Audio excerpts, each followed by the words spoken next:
এই সেই rail line, যে রেল লাইন দ্বারা আমি একটু আগে বলে চেষ্টা করেছিলাম যে সামনে একটি ময়নামতি স্টেশন রয়েছে।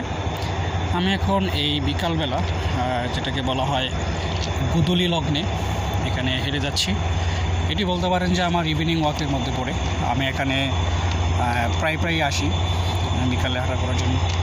রাস্তাটা শুনশান নীরবতা বিরাজ করে এবং দুপাশে সবুজের সমারোহ। সেই সবুজের সমারোহ আমাদেরকে মুগ্ধ করে। এখানে নির্মল বাতাস,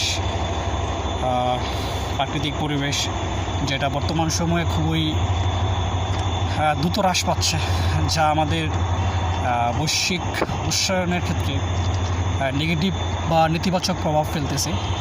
আমি যদি এই রেললাইনের পাশে আরেকটা বিষয় দেখাই, সেটা হচ্ছে যে বাংলাদেশের সবচেয়ে বড় যে ক্রাইসিস সেটা হচ্ছে ইলেকট্রিসিটি জেনারেশন, অথবা বলতে পারেন আমাদের জ্বালানি সমস্যা। তো এখানে একটি